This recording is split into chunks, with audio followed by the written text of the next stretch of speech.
ఉత్తరప్రదేశ్ హత్రాస్‌లో జరిగినటువంటి దారుణ ఘటన గురించి మీరు వినే ఉంటారు. తొక్కిసలాటలో చాలామంది చనిపోయారు. 100కు పైగా మరణించారు. అసలు ఇక్కడ మనం మాట్లాడుకోవాల్సిన అంశం భరతవర్ష కూడా సనాతన ధర్మంలో సన్నాసులు అనే ఒక ప్రోగ్రామ్‌ని ఈ మధ్య మనం ఎన్నికల హడావుడిలో ఆపాం. త్వరలో కంటిన్యూ చేయబోతున్నాం. ఎందుకు పెట్టాము అంటే దేశంలో ఎంతమంది సన్నాసులు ఉన్నారు? ఈ సన్నాసుల వలన ఎంతమంది అమాయకులు బలవుతూ ఉన్నారని చెప్పడమే మన ఉద్దేశ్యం. ఇక్కడ ఈ ఉత్తరప్రదేశ్ హత్రాస్ ఘటన కూడా దానికి మూల కారణం ఇలాంటి ఒక సన్నాసే. వాడు నేను దేవుణ్ణి అని చెప్పుకోవడంతో పాటుగా జనాల్ని సమీకరించడం, ఏవో కొన్ని మిరాకిల్స్ వాడి దగ్గర ఉన్నాయని నమ్మేలా చేయటం, ఇదంతా కూడా ఒక మార్కెటింగ్. బట్ వీటిని నమ్ముతూ ఉంటారు జనాలు. మనం అపోజ్ చేస్తే మన మీద తిరగబడతారు. Whatever it may be. ధర్మం ఎటుందో మనం అటే ఉంటాం, సత్యం మాట్లాడతాం. సో ఇలాంటి నీచుల వల్ల దేశానికి ఎప్పటికైనా ప్రమాదమే.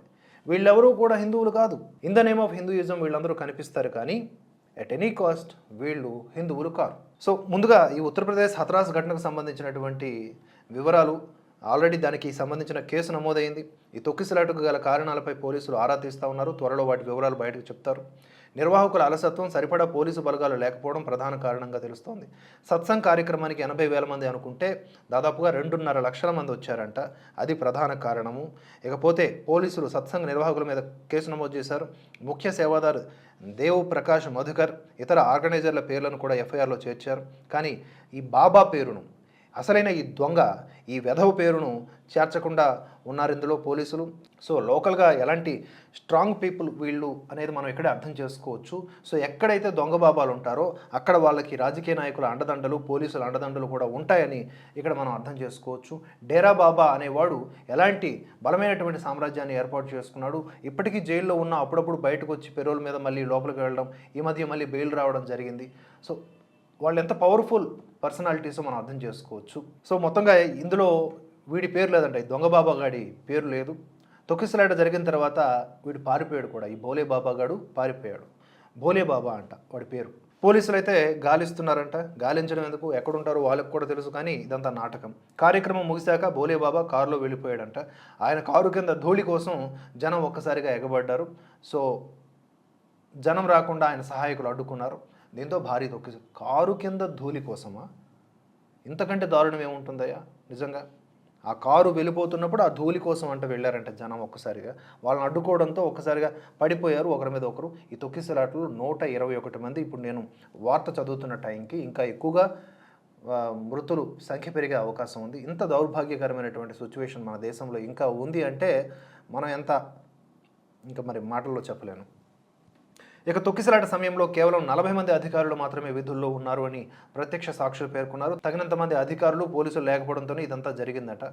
ఇక హత్రాస్ ఘటనపై సుప్రీంకోర్టులో పిటిషన్ దాఖలైంది. గతంలో జరిగిన తొక్కిసలాట ఘటనల నుంచి కేంద్ర రాష్ట్ర ప్రభుత్వాలు ఎలాంటి గుణపాఠాలు నేర్చుకోలేదని అందులో పిటిషనర్ పేర్కొన్నారు. అసలు తప్పు చేసింది దొంగ బాబా, ఇలాంటి వాళ్ళని నమ్మినటువంటి ఆ మూర్ఖపు మనుషులు.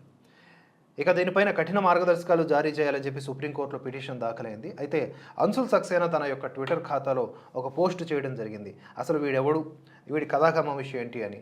ఈ దొంగ బాబా ఒరిజినల్ పేరు సాకార్ విశ్వహరి. సాకార్ విశ్వహరి. అలాగే వీడి పేరు, జనాలు పెట్టుకున్న పేరు భోలే బాబా. గుడ్డు బాబా లాగా వీడు భోలే బాబా. ఒక సెల్ఫ్ స్టైల్డ్ గాడ్ మ్యాన్. ఈయన ఏం చెప్తున్నాడంటే మానవ ధర్మం చెప్తాడు. సో వీళ్ళందరూ కూడా అప్పటి వరకు ఉన్నటువంటి విధానాలన్నీ వీళ్ళు ఫాలో అయ్యేటటువంటి గురువులు గారు. వీళ్ళే ఒక కొత్త మతాన్ని క్రియేట్ చేస్తారు. చూడడానికి హిందూ ధర్మంలో ఉన్నటువంటి స్వామీజీలాగే ఉంటారు, కానీ వీళ్ళు వారు కారు. వీళ్ళు పౌండ్రక వాసుదేవుల టైపు దొంగలన్నమాట.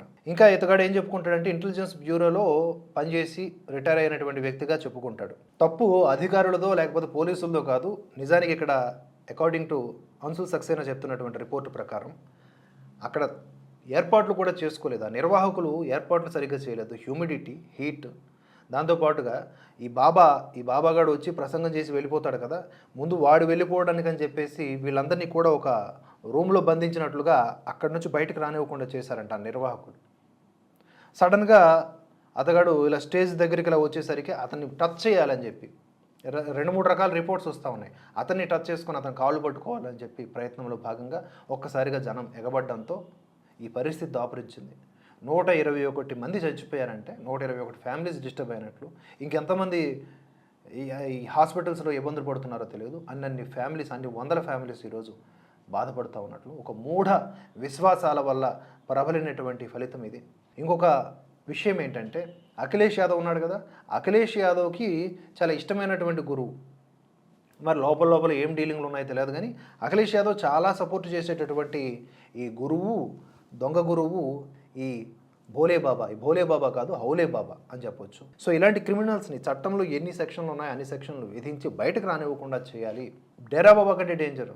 మన రాష్ట్రాల్లో కల్కి భగవాన్ అని ఒక అమ్మ భగవాన్ అని ఉన్నారు కదా, సేమ్ ఆ టైప్ ఆఫ్ కాన్సెప్టే వీళ్ళు కూడా ఇంప్లిమెంట్ చేస్తూ ఉన్నారు. కావాలంటే మీరు కొన్ని ఫొటోస్ చూడవచ్చు. వీళ్ళు చెప్పేది ఏమీ ఉండదు, సొల్లే. అక్కడ ఏదో ఉందని అభూత కల్పనలో జనం అక్కడికి వెళ్ళి నమ్మడం వల్ల జరిగినటువంటి పరిణామాలు ఇవి. నిన్ను నువ్వు నమ్మని రోజు ఏదైతే ఉందో అప్పటికి నువ్వు చచ్చిపోయినట్టే. ఇలాంటి దొంగ బాబాల్ని నమ్మమని ఏ భగవంతుడు చెప్పలేదు. భగవద్గీత ఒకసారి చదువుకుంటే ఇలాంటి నీచులను ఫాలో అవ్వాల్సిన కర్మ పట్టదు. ఈ ఘటన మళ్ళీ మనకి ఒక బాధ్యతను గుర్తు చేసింది బలంగా. త్వరలో మనం సనాతన ధర్మంలో సన్నాసులు కంటిన్యూ చేయబోతా ఉన్నాం. గుండు బాబా, దొంగ బాబా, వాడు వీడు లేదు, వాడి నెట్వర్క్ ఎంత పెద్దదైనా సరే వాడి తాలూకా రహస్యాలన్నీ బట్టబయలు చేసి జనం ముందు ఉంచి జనాన్ని జాగృతం చేయడమే మనకి ఆ శ్రీకృష్ణ భగవానుడు ఇచ్చినటువంటి కర్తవ్యంగా భావించి ముందుకు పోతాం. జనాలందరూ కూడా జాగరూకతతో వ్యవహరించండి, వివేకంతో మెలగండి అని మరొకసారి విన్నవించుకుంటూ ఈ మృతుల కుటుంబాలకు కూడా సంతాపం తెలియజేస్తూ ఉన్నాం.